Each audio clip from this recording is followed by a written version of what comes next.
Co jest ze mną i pakowaniem się w kłótnie o lesbijki? Genuinely. Fun fact, mój proces bycia wyrzuconym z domu zaczął się od kłótni o lesbijki. Ale oczywiście no shade to the lesbian community, jesteście wspaniałe. Po prostu taka wstaweczka humorystyczna dla osób, które mnie znają. Cześć, tutaj Zebroid. Jestem tą jedną queer osobą, o której twój konserwatywny kolega gay mówi, że go nienawidzi, bo rujnują reputację całego community. Jak leci? Dzisiaj chcę pogadać o dyskryminacji. O dyskryminacji w obrębie środowiska LGBT. Nie nazwę tego community, bo ktoś, kto mówi community LGBT, chyba nie wie, co to znaczy słowo społeczność. To są co najwyżej małe społeczności, ale mniejsza. To nie jest temat tego vloga. Środowiska LGBT. Jakiś czas temu miałem pewną interakcję w internecie. Kto by się spodziewał? Kto by się spodziewał, że chronicznie online będzie mieć interakcje z innymi w internecie, zwłaszcza problematyczne. Niemniej miałem z pewną osobą, która deklarowała się jako lesbijka. I wbrew pozorom to jest bardzo kluczowa informacja.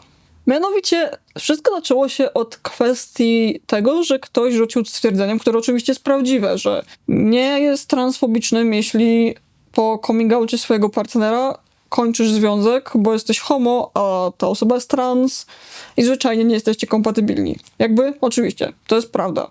Jeśli jest niekompatybilność, to jest odpowiedzialne wyjście, się rozstać na on the good terms. Problem pojawia się, kiedy ktoś jest tak zafiksowany na swojej tożsamości i labelce, że będzie chciał bronić ten status over anything else.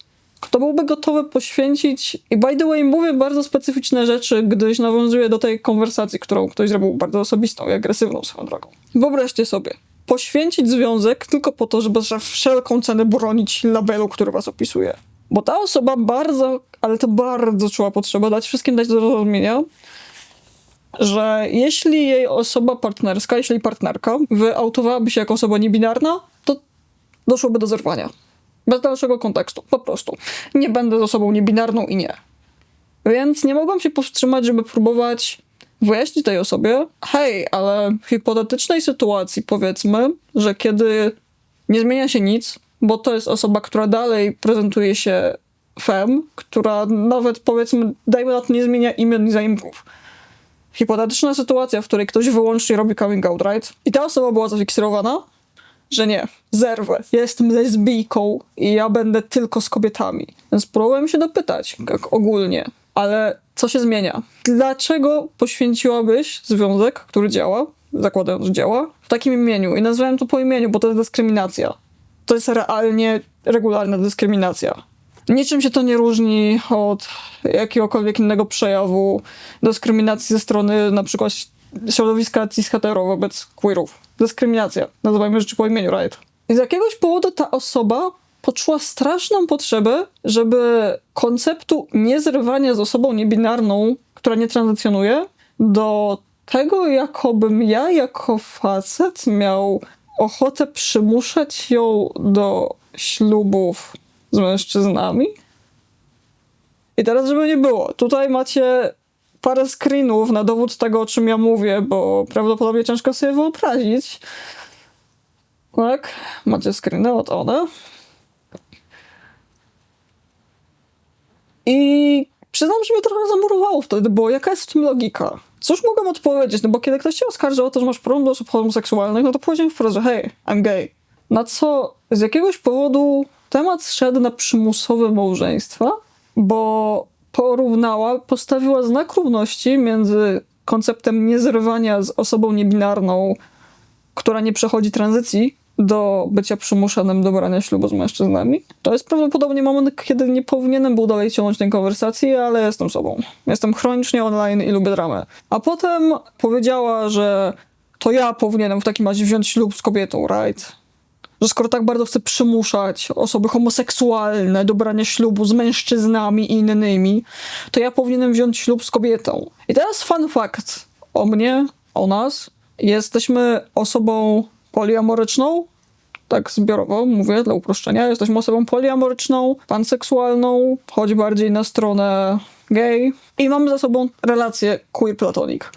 Dla tych, którzy nie wiedzą, relacja queer-platonik to jest związek, ale platoniczny. To nie jest to samo, co przyjaźń, choć przyznam, że dla mnie, gdzie ja jestem dość mocno relationship anarchist, nie potrafię dokładnie tego zdefiniować i dla każdego to wygląda tak samo. Więc powiedzmy tylko tyle, że jest to typ relacji, która jest level wyżej nad przyjaźnią, ale jeszcze nie jest relacją romantyczną. Generalnie to nie miał być rage bait, choć pewnie mało kto w to uwierzy. Powiedziałem tej osobie, że tak, sposób w jaki ja definiuję małżeństwo, a jakie definiuję, wyjaśnię za moment, dopuszcza ślub z kobietą. Dlaczego to mówię? Dlaczego ktoś, kto identyfikuje się jako gej, mógłby wziąć ślub z kobietą? No więc, przepraszam, dużo osób mnie za to nienawidzi, ale ja nie wierzę w prawną definicję małżeństwa. Małżeństwo dla mnie to jest pakt między osobami, które się kochają romantycznie lub platonicznie.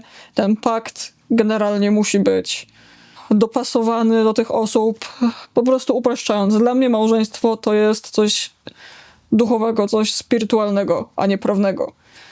Więc czy mógłbym wziąć platoniczny ślub z kobietą? Jasne, żebym mógł, bo to jest tak zwana relacja queer-platonik. I generalnie powiedziałem to, na co koleżanka zwołała kogoś innego, na zasadzie hej, Pat, gej powiedział, że poślubiłby kobietę tylko po to, żeby próbować mi dowalić, tylko po to, żeby mnie gaslightować, tylko po to, żeby być wobec mnie homofobicznym. Jakby nie, więc basically to był moment tej konwersacji, kiedy ja się zacząłem wycofywać, bo to nie miało dalszego sensu. Więc podsumowując, tylko powtarzając jeszcze raz, że nazywaj to jak chcesz, ale jako lesbijka, jeśli zerwałabyś z osobą niebinarną, która nie przechodzi nawet tranzycji, tego nie planuje tylko dlatego, że ty jesteś homoseksualna i to by przestała być homoseksualna relacja, to jest to dyskryminacja i może pracuj nad sobą. I wycofałem się z konwersacji. Zostawiając oczywiście takie lekko złośliwe, że hej, to jest temat na dłuższego vloga. Dziękuję. Uśmiechnij się do filmu dokumentalnego. Odrzekłaś, że mi dużo powodu do śmiechu i tutaj kwestia się urwała. Ale najpierw jestem niesponsorowany przez Monster Energy.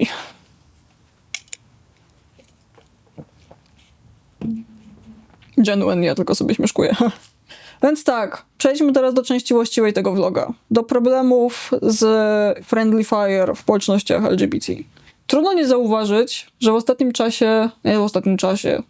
podejrzewam, że to jest problem, który trwa długo, ale ostatnio został mocno nagłośniony przez chociażby fakt istnienia internetu. Trudno ukryć, że wielu z nas żyje w środowiskach, które nie są perfekcyjne, jeśli chodzi o nastawienie do osób queerowych. Trudno ukryć, zwłaszcza dla moich widzów z Polski, dla moich widzów z zagranicy, jeśli mamy widzów w UK, Stanach, w Rosji. Trudno nie zauważyć, że osobą queerową być czasami jest ciężko. Słyszysz dookoła, jesteś zaburzony, jesteś chory, nie powinno cię być. Rujnujesz opinię takim jak my, normalnym, bo ty jesteś tym dziwnym transem, który lubi nosić spódnicę, bo ty jesteś generalnie tym gejem, tą lesbijką, która nosi flagi, która chodzi na parady. Bo przecież ruch LGBT jest taki szkodliwy i jak możesz go wspierać? Ruch LGBT nam szkodzi. Jeśli się wyróżniasz, jesteś zły, ale jeśli się nie wyróżniasz i próbujesz pasować do cis-het normy, to też jesteś zły, bo jesteś inny. I tak dalej, i tak dalej, i tak dalej. Przemoc, wytykanie palcami, obelgi. Smutna prawda jest taka, że kiedy raz za razem spotykasz się z wykluczeniem, spotykasz się z przemocą, raz za razem dostajesz sugestie, groźby, że coś jest z tobą nie tak, nie ma psychiki, która mniej lub bardziej by tego nie zinternalizowała. I basically, co się wtedy dzieje? Czym jest zinternalizowana transhomofobia? To jest zjawisko, którego skutkiem jest, że osoba próbując być bardziej akceptowalna, bardziej valid, i tutaj należy dodać, to niekoniecznie jest świadome działanie, próbuje stawać po stronie dyskryminujących, po stronie cis-het normy. Taka osoba próbuje wytykać palcami. Ja nie jestem jak wy, ja nie jestem jak wy. Ja jestem bardziej prawdziwy trans od was na przykład, bo jestem na HRT od 15 roku życia, a ty rozważasz niebranie HRT? Jesteś trans. Psujesz opinię, jesteś zły. Sio. Ty psujesz opinię nam gejom, jeśli popierasz śluby homo. Iż. I tak dalej, i tak dalej. I to potrafi przyjąć czasami bardzo dziwne formy. Jak na przykład, bo przypuszczam, że mniej lub bardziej to jest również podobny mechanizm, koleżanka z historii z początku filmu, która chciała być bardziej homo niż wszyscy inni, która zapewne została zakażona konceptem, że osoby trans są złe, które wzięło się z konserwatywnych środowisk homo. Wiecie, prawdopodobnie to były Stany i to dużo wyjaśnia. I to jest przykre, kiedy ja spotykam się z czymś takim. Zwłaszcza, że my też przeżyliśmy taką fazę, jak większość osób. To jest przykre, bo prawda jest taka, że jeśli ktoś jest homofobiczny i transfobiczny oraz jest umysłem, który w ogóle nie poddaje się tranzycjonowaniu na osobę wyedukowaną, chciałem powiedzieć, nie podlega chęci bycia edukowaną, ale niech zostanie przetranzycjonowaną. Jeśli ktoś taki nie chce, to nie znajdziesz sposobu, żeby gdzieś tam nie czuło ciebie niechęci. Możesz próbować pozować, możesz próbować udawać, możesz próbować wpakować się w lavender marriage, możesz zrezygnować z tranzycji, możesz detranzycjonować. Ktoś taki może sprawiać wrażenie, że tak, ty teraz jesteś w porządku, teraz cię lubię, ale prawda jest taka, że ten ktoś nigdy tak naprawdę nie będzie cię szanował. A nawet jeśli pojedyncze osoby, to ogół i tak nie będzie cię szanował. Ktoś, kto nie ma otwartej głowy, nie będzie cię szanował.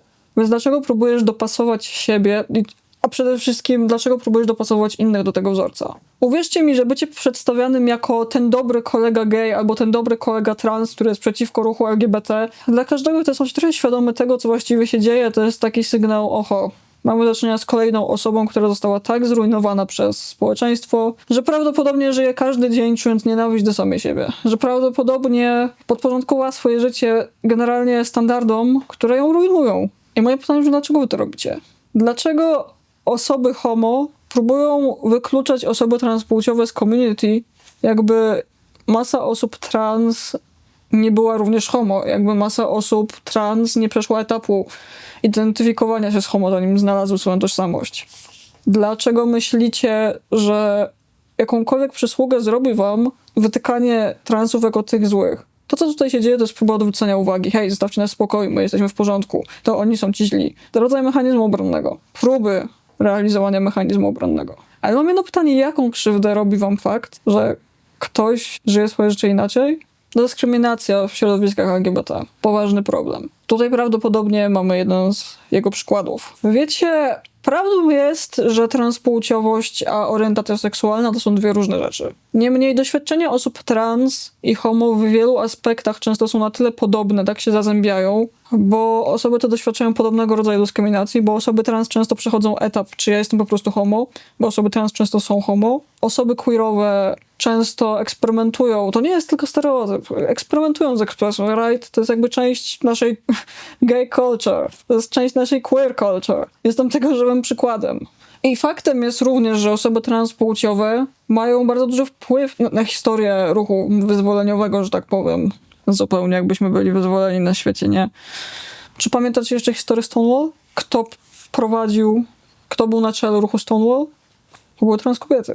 Więc siłą rzeczy, tak, osoby bi, osoby aseksualne, osoby panseksualne, homoseksualne i osoby trans w taki czy inny sposób stanowią bardzo blisko powiązane community.